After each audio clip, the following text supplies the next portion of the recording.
Aku perlu jamahan tanganmu di tempat ini, Tuhan.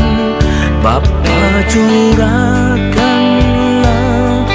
kuasa Roh-Mu, ku nantikanmu.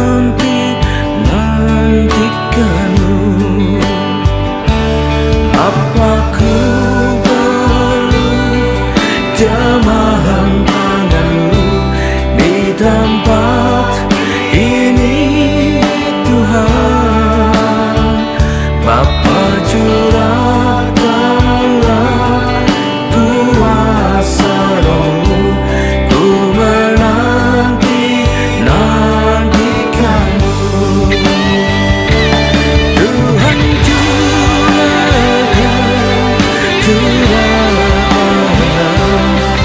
sekarang ini, Tuhan. Penuhi aku, penuhi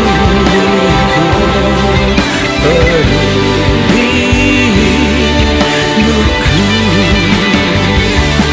Oh Roh Kudus, sungguh ku rindu kamu.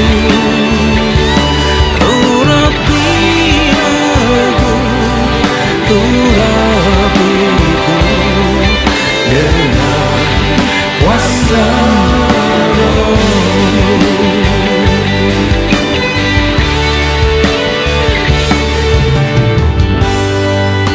Bapa, tanpa jamahan tangan-Mu kami tak mampu menghadapi dunia yang semakin berat dan semakin mendekati, dan peperangan rohani juga semakin dahsyat. Kami perlu urapan-Mu, kami perlu kuasa-Mu, agar kami umat-Mu keluar sebagai umat menang.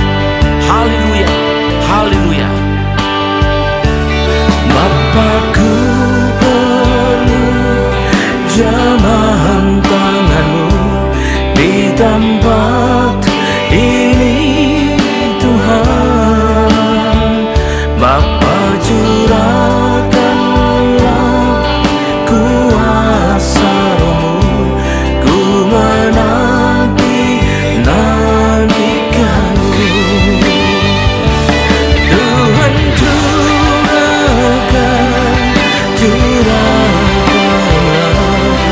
sekarang ini, Tuhan. Penuhi aku, penuhiku,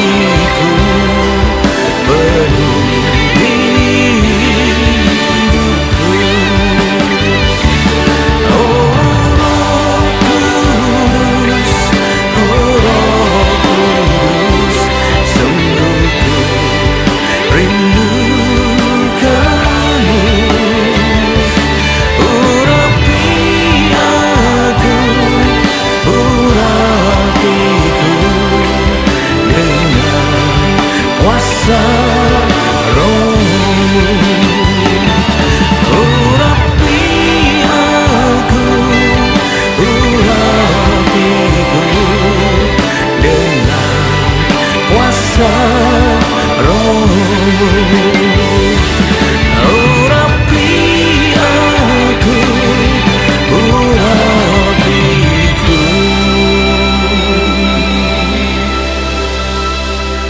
dengan kuasa Roh-Mu. Oh,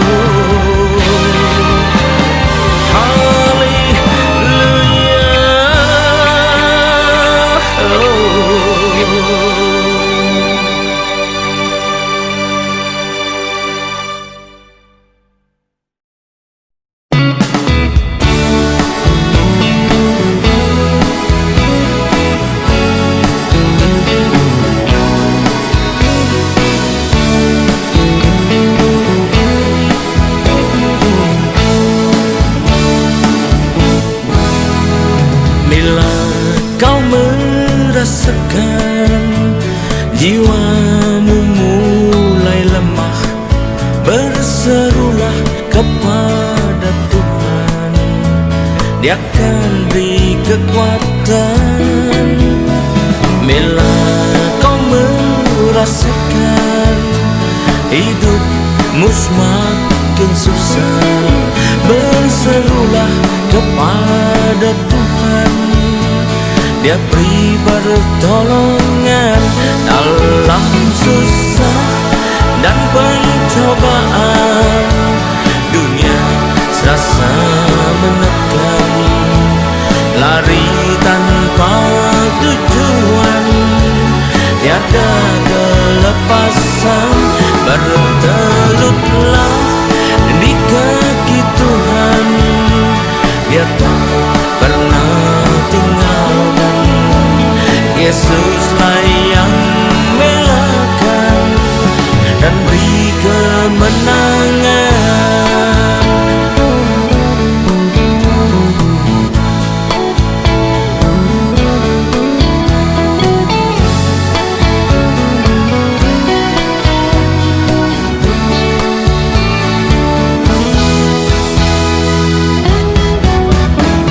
Bila kau merasakan jiwamu mulai lemah, berserulah kepada Tuhan, Dia akan beri kekuatan.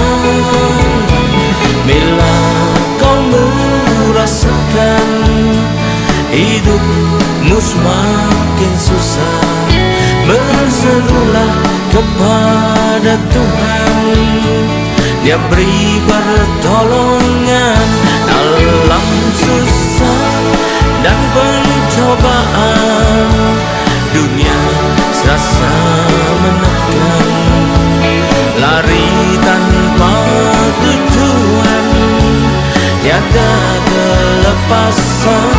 Bertelutlah di kaki Tuhan, Dia tak pernah tinggalkan.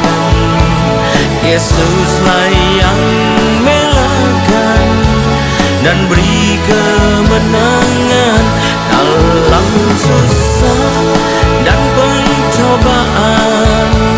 Dunia serasa menekan, lari tanpa tujuan, tiada kelepasan. Bertelutlah di kaki Tuhan, Dia tak pernah tinggalkan. Yesuslah yang melakukan dan beri kemenangan. Yesuslah yang melakukan dan beri kemenangan.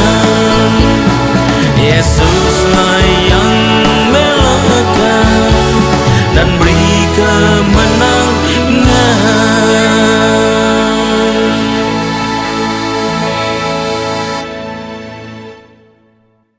Shalom, selamat berjumpa kembali saudara kasih Tuhan. Mari kita persiapkan diri kita untuk masuk dan terima firman Tuhan. Sebelumnya marilah kita berdoa. Terima kasih Tuhan, kami umat-Mu siap menyambut firman-Mu. Urapilah kami semua dan urapi hamba-Mu yang akan menyampaikan firman ini agar tidak kembali dengan sia-sia. Tapi boleh tumbuh dalam hidup kami dan menghasilkan buah yang baik dan berlipat ganda sampai 30 kali, 60 kali, bahkan 100 kali ganda. Dan ya Tuhan, berikanlah urapan khusus daripada-Mu untuk kami semua, yaitu urapan khusus roh hikmat dan wahyu dari-Mu ya Tuhan, agar terbuka pikiran kami, dan dengan demikian kami boleh mengerti dan menangkap maksud dan isi firman-Mu ini dengan tepat, dengan baik, dan dengan benar. Terima kasih Tuhan, kami siap sambut firman-Mu ini hanya dalam satu nama yang berkuasa, yaitu nama-Mu, Tuhan Yesus Kristus. Haleluya, amin. Nah, sekali lagi salam kasih Tuhan. Mari kita persiapkan diri kita untuk menerima firman Tuhan. Tema dari firman Tuhan pada saat ini saya pilihkan yang bertemakan memasuki pintu gerbangnya, ya. Kenapa demikian? Karena kalau kita beribadah kepada Tuhan, berarti kita sebetulnya sedang menuju pintu gerbangnya, berdiri di sana, dan Alkitab mengatakan kita akan memasuki pintu gerbang Tuhan itu untuk sujud menyembah kepada Tuhan, ya. Lalu ada pertanyaan, apakah ibadah itu hanya untuk orang-orang yang luar biasa, yang tak ada kekurangannya, hidup suci saja? Lalu juga ada yang berpikir, karena saya tidak ikut ibadah, kenapa? Saya belum layak beribadah karena banyak dosa masihan, atau karena saya tidak layak beribadah karena orang-orang busuk kan tidak boleh beribadah, tidak pantas. Perhatikan, itu semua adalah dusta, ya, dusta. Karena Yesus mengatakan, aku datang untuk orang berdosa, bukan untuk orang benar. Bukan orang sakit yang butuh tabib, melainkan bukan orang sehat yang butuh tabib, tapi orang sakit yang butuh tabib. Ya, ibadah adalah memasuki pintu gerbang Tuhan untuk sujud dan menyembah kepada Tuhan. Siapa yang diizinkan? Yang pertama, kita tahu siapa yang pantas masuk pintu gerbangnya, yaitu orang-orang yang mau berubah, ya, mau berubah dari hidup lama yang begitu buruk, berubah menjadi diperbarui oleh Tuhan, menjadi makin sesuai dengan maunya Tuhan. Kita baca di Roma 12 ayat 2. Janganlah kamu jadi serupa dengan dunia ini, tapi berubahlah oleh pembaruan budimu, sehingga kamu dapat membedakan manakah kehendak Allah, apa yang baik, yang berkenan kepada Allah, dan yang sempurna. Kita baca lagi 2 Korintus 3 ayat 18 untuk poin ini. 2 Korintus 3 ayat 18. Dan kita semua mencerminkan kemuliaan Tuhan dengan muka yang tidak berselubung. Dan karena kemuliaan itu datang dari Tuhan yang adalah Roh, maka kita diubah menjadi serupa dengan gambarnya dan kemuliaan yang semakin besar. Kita harus mau berubah, janganlah bertahan pada kehidupan yang lama terus saja, ya. Dari ibadah banyak orang. Jadi kita tahu, ya, kalau gitu memang di ibadah itu banyak orang berdosa katanya, yang masih punya dosa, yang masih punya kelemahan, yang berkumpul. Dan bukanlah berarti di tengah ibadah, tapi jangan salah tafsir, ya, bukan berarti di tengah ibadah orang itu bebas melakukan dosa, tapi justru untuk yang mau berubah dan mau diubahkan oleh Tuhan, ya. Mungkin banyak hal yang buruk mewarnai hidupnya, tapi kalau mau berubah dan beribadah kepada Tuhan, maka berkat-berkat dan hal-hal yang luar biasa bisa terjadi dalam kehidupannya. Jadi ibadah itu ditujukan juga untuk orang-orang berdosa yang mau bertobat, sehingga kuasa Roh Kudus akan memampukannya untuk melakukan perubahan-perubahan yang baik dalam hidupnya. Dengan demikian, ibadah adalah untuk juga orang-orang yang telah berubah menjadi kudus. Itu yang pertama, ya. Yang kedua, siapa yang boleh masuk pintu gerbangnya untuk beribadah pada Tuhan, sujud menyembah Tuhan? Yaitu kita perlu tahu, karena ibadah itu diperlukan untuk melepaskan belenggu dosa dan kutuk. Nah, ini ibadah diperlukan untuk melepaskan dari belenggu dosa dan kutuk. Mari kita baca kitab Nahum 1 ayat 13. Sekarang aku akan mematahkan gandarnya yang berarti engkau, dan akan memutuskan belenggu-belenggu yang mengikat engkau. Nah, ya. Berikutnya kita baca lagi Yesaya 51 ayat 14. Yesaya 51 ayat ke-14. Dia yang dipasung terbelenggu akan segera dibebaskan. Ia tidak akan turun mati ke liang kubur, dan tidak akan kekurangan makanan. Terakhir untuk poin ini kita baca di Kisah Rasul 16 ayat 26. Akan tetapi terjadilah gempa bumi yang hebat, sehingga sendi-sendi penjara itu goyah, dan sekitar juga terbukalah semua pintu, dan terlepaslah belenggu mereka semua. Itu gambaran daripada bagaimana terlepas dari belenggu dosa dan kutuk. Kenapa? Karena dalam ibadah kita juga menaikkan nyanyian-nyanyian untuk memuji dan menyembah Tuhan. Dalam ibadah hadir kuasa Tuhan dalam hidup kita. Dalam ibadah semangat kita terdorong untuk semakin dekat dengan Tuhan. Sehingga bagaimana? Maka kuasa Tuhan akan melepaskan ikatan-ikatan dosa dan kutuk yang menimpa. Ya, ada yang sudah lama ikut Tuhan, tapi masih terikat dan terbelenggu dengan dosa dan kutuk. Misalnya terikat pada perjudian, ya, dan sebagainya, ada kutuk keturunan. Tapi di dalam nama Yesus, dalam ibadah itu kuasa Tuhan bekerja, roh Tuhan bekerja, maka dia bisa lepas, ya. Ini karena terjadi itu kurang berkomitmen untuk beribadah dengan sungguh-sungguh dalam hidupnya. Nah, karena itu kita harus masuk ke pintu gerbangnya untuk beribadah dengan sungguh-sungguh, sehingga tidak lagi terikat, terbelenggu oleh kuasa dosa dan kutuk, ya. Itu yang kedua. Yang ketiga, karena ibadah itu menghadirkan kekuatan dan sukacita, ya, menghasilkan juga kekuatan dan sukacita. Kita baca di 1 Tawari 16 ayat 11. Carilah Tuhan dan kekuatannya, carilah wajahnya selalu. Lalu kita baca lagi ayat 27. Keagungan dan semarak ada di hadapannya, kekuatan dan sukacita ada di tempatnya. Kita masih gerbang Tuhan, ke tempat Tuhan, dan kemudian menyembah dan sujud kepada Dia, memuji dan membesarkan namanya, ya. Lalu kita baca lagi 2 Timotius 3 ayat 5. Secara lahiriah mereka menjalankan ibadah mereka, tapi pada hakikatnya mereka memungkiri kekuatannya. Jauhilah mereka itu, dan inilah yang harus dilepaskan belenggunya, ya, dengan kekuatan dan sukacita yang bisa didapat dari ibadah memasuki pintu gerbang Tuhan itu, ya. Lalu kita baca lagi 2 Korintus 4 ayat 7. Siapakah yang mau engkau begitu penting, dan apakah yang engkau punya yang engkau tidak engkau terima? Dan jika engkau memang menerimanya, mengapa engkau megahkan diri seolah engkau tidak menerimanya? Ini 1 Korintus 2 Korintus 4 ayat 7. Maaf, ya, bentar. 2 Korintus 4 ayat 7. Tetapi harta ini kami punyai dalam bejana tanah liat, supaya nyata bahwa kekuatan yang melimpah-limpah itu berasal dari Allah, bukan dari diri kami. Kekuatan dan sukacita berasal dari Allah. Jadi kalau kita beribadah dengan sungguh, kekuatan dan sukacita itu akan bisa kita nikmati, ya.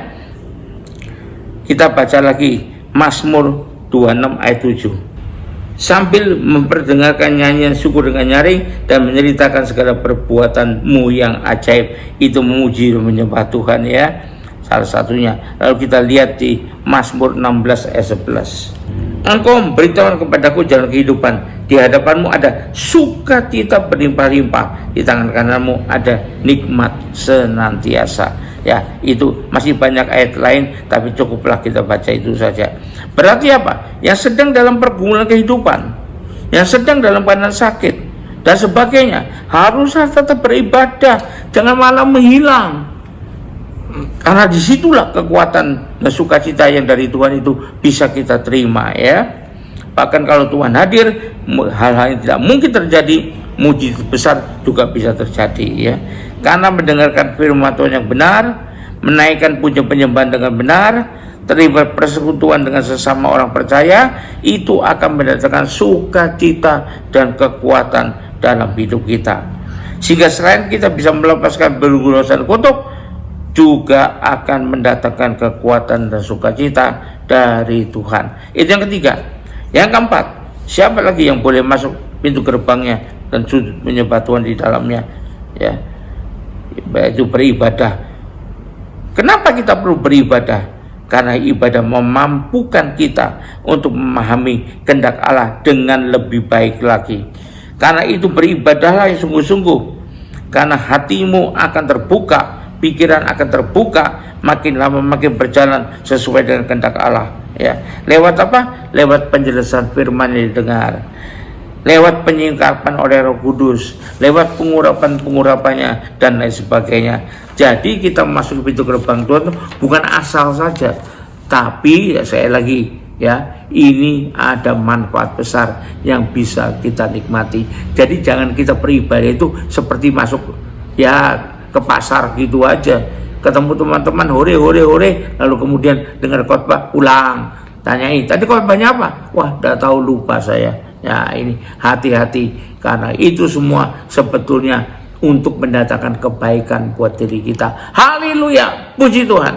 Mari kita akhiri ibadah ini dengan terima berkat dari Tuhan. Angkat dua tanganmu, kembalilah ke aktivitas masing-masing dengan berkat terbaik dari Allah Bapa di sorga, dengan kasih karunia dan damai sejahtera dari Tuhan kita Yesus Kristus, juga dengan persekutuan, pertolongan, penghiburan, kekuatan, dan terutama urapan yang penuh dari Roh Kudus yang berikan pada kita kemampuan dan kekuatan untuk bisa melakukannya sesuai dengan kehendak Tuhan. Dan itulah kiranya menyertai kita mulai saat ini sampai sepanjang tahun ini sampai Maranatha, Tuhan Yesus datang kembali. Yang percaya dan terima berkat Tuhan ini sama-sama katakan amin. Tuhan Yesus berkati. Sampai jumpa. Haleluya.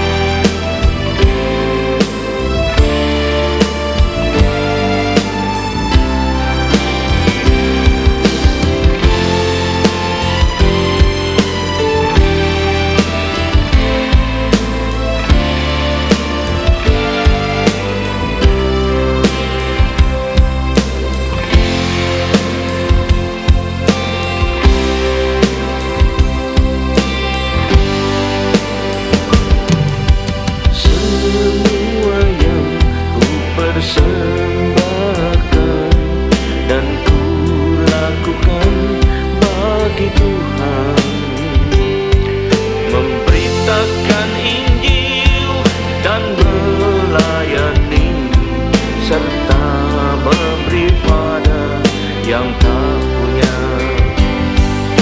Semua yang ku persembahkan